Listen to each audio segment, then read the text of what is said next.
한때는 이준석의 최측근이자 정치적 동반자였습니다. 개혁신당의 공동 창업자, 천하용인의 일원. 그런데 지금은 대선 출마 선언과 함께 이준석 킬러를 자처하며 맹공을 퍼붓고 있습니다. 허은하 전 개혁신당 대표 이야기인데요. 도대체 무슨 일이 벌어진 걸까요? 왜 허은하는 등을 돌렸고 이준석은 왜 이렇게까지 흔들리고 있는 것일까요? 시청자 여러분, 이 영상에서는 그 모든 흐름을 타임라인에 따라 정리하고 이 사안이 우리 보수 진영에 어떤 경고를 주는지까지 한번 짚어보겠습니다.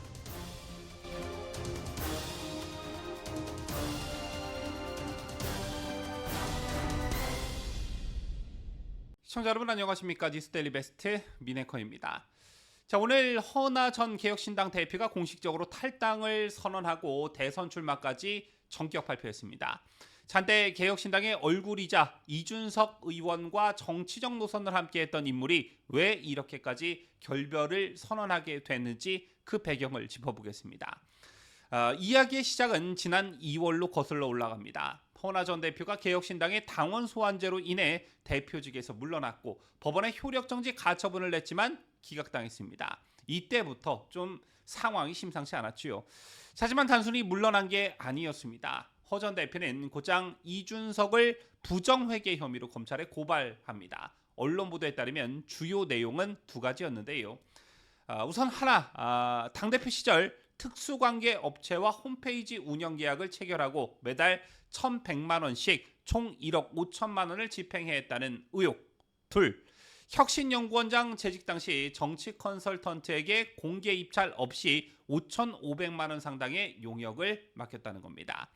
이건 단순한 내부 갈등이 아니라 정당의 자금 운용과 윤리 문제를 겨냥한 직격탄이었습니다. 하지만 이걸로 끝이 아니었습니다. 허 전 대표는 연구비 유용 의혹도 제기했습니다. 정책지원금 9,221만 원이 연구자 14명에게 지급이 됐는데 이들 대부분이 전문성과 무관하거나 특정 정치 컨설턴트와 연계되어 있다는 주장입니다. 더 나아가 이준석이 특정 언론과 유착관계에 있었고 카카오톡 대화까지 공개하며 언론 조작, 여론 조작 가능성까지 거론했는데요. 저게 이재명이 관련 라디오 프로그램을 겨냥한 비판 글을 SNS에 올렸다가 1시간 만에 삭제한 사건까지 겹치면서 의혹은 걷잡을 수 없이 확산됐습니다. 이 모든 게 허은하 전 대표의 손에서 입에서 나왔다는 점 주목해야 하겠지요. 이준석 측도 반격에 나섰습니다. 허은하가 당대표 직인을 개인이 보관했다며 이른바 도장론 프레임을 들고 나온 것입니다. 이준석은 방송에서 도장을 개인이 가져가는 건 결정적인 순간에 수단으로 삼으려는 것이라며 강하게 허은하를 비판했습니다. 개혁신당은 새 직인을 발급받으면서 사건은 일단락됐지만 허은하 전 대표를 둘러싼 고소고발은 계속됐습니다. 당원 120명이 명예훼손 혐의로 고발했고 개혁연구원 측은 사기와 업무방해 혐의로 추가 고발했습니다. 정치권에선 이를 두고 개혁신당판 옥새파동이라고 부르기 시작했는데요. 그리고 마침내 오늘 4월 23일 오늘 허은하 전 대표는 공식 탈당을 선언하면서 대선 출마를 선언합니다. 기자회견에서 허은하는 이준석이라는 거짓 정치인과 결별한다. 개혁신당은 이제 더 이상 개혁이 아니다라며 강한 어조로 비판했습니다. 특히 이준석의 천상천하 유화 독존식 정치가 당을 망쳤다라는 표현은 상당히 상징적이었는데요. 무려 32명의 당협위원장급 인사들이 동반 탈당하면서 허은하의 행보에 힘을 실었습니다. 얘는 단순한 이탈이 아니라 조직적 균열이라고 볼 수 있겠지요. 그런데 지금 이 시점에서 중요한 배경 하나를 더 짚어봐야 합니다. 바로 이준석이 개혁신당의 대선 후보로 추대된 과정입니다. 지난 3월 18일 개혁신당은 이준석을 조기 대선 후보로 단독 추대했죠. 당시 헌법재판소의 탄핵 인용 결정이 내려지기도 전이었고 대선이 확정되지도 않은 상황이었습니다.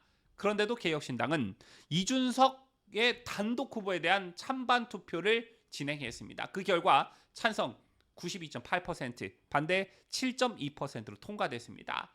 하지만 당원들의 과반 51.6%만이 참여한 상황이었고 단독 입후보 상태에서의 투표는 사실상 형식적인 통과 절차에 불과했다는 비판이 잇따랐습니다. 더 큰 논란은 경선 룰 자체에 있었는데요. 선관위 가정한 77% 유효 득표자 단독 추대라는 룰은 예비 경선에서 77% 이상을 득표하면 본경선 없이 바로 후보 확정이 가능한 그런 구조였습니다. 결국 이준석에게만 유리한 경선 룰이었다는 지적이 강하게 나왔고 내부에서도 이준석 사당화 비판이 불거지기 시작한 것입니다. 지난 2월 한국갤럽의 여론조사에 따르면 대통령감으로 절대 지지하지 않는다는 비호감도 항복에서 이준석은 45%로 1위를 차지했습니다. 이재명은 41%로 2위를 기록했으며 이 두 인물만이 40% 이상의 비호감도를 기록한 것인데요.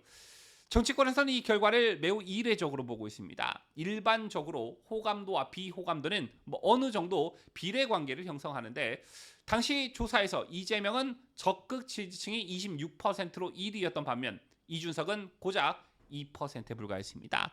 이는 즉 패는 거의 없고 안티는 엄청나게 많다는 뜻이며 정치인으로서 최악의 지표라고 할 수 있는 것입니다.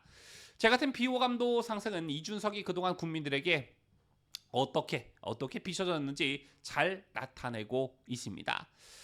허나 전 대표는 이준석의 비호감 1위 결과를 처참한 결과라며 직격했고 이는 외부적으로는 논란을 유발하고 내부적으로는 강압적 방식으로 당권을 장악한 결과라는 비판으로 풀이되는데요. 사실 이준석이 조직과 갈등을 빚은 것은 이번이 처음이 아니죠. 과거 바른미래당 시절 손학규 대표와의 갈등, 윤석열 대통령과의 당대표직 해임 충돌, 그리고 지금 개혁신당까지 반복되는 갈등 구조 속에서 이준석의 정치적 언더독 이미지는 설득력을 잃고 있습니다. 더군다나 허 전 대표는 최근 이준석과 특정 방송사 프로그램 간의 유착 의혹까지 제기하면서 방송법 위반 가능성도 언급했죠. 실제로 언론 제작의 자율성을 침해하는 방식이었다면 이는 중대한 법률적 위기로 번질 수도 있습니다. 신인규 변호사는 이준석의 정치 스타일을 조롱과 어그로를 전략적으로 사용하는 방식이라고 평가했는데요. 대중의 관심을 끌기 위해 언어적 자극과 논란을 유도하지만 실질적 책임은 지지 않는다는 점이 문제라는 것입니다.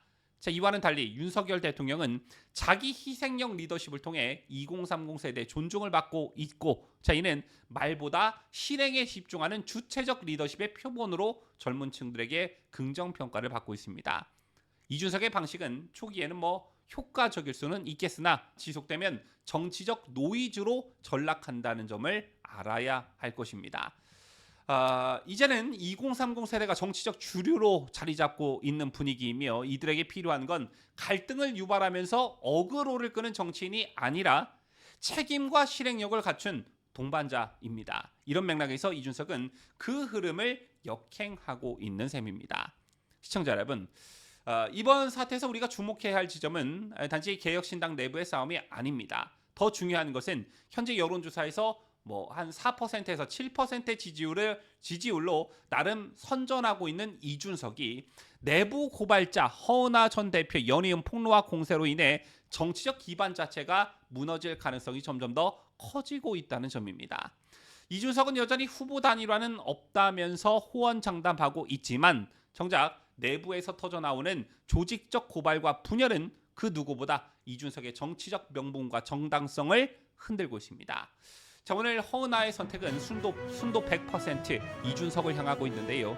이준석 킬러로 등장한 허은하, 과연 어떤 활약을 보일지 벌써부터 기대가 되는군요. 지금까지 저는 자유대한민국을 소화하는 뉴스데일리 베스트 민앵커였습니다.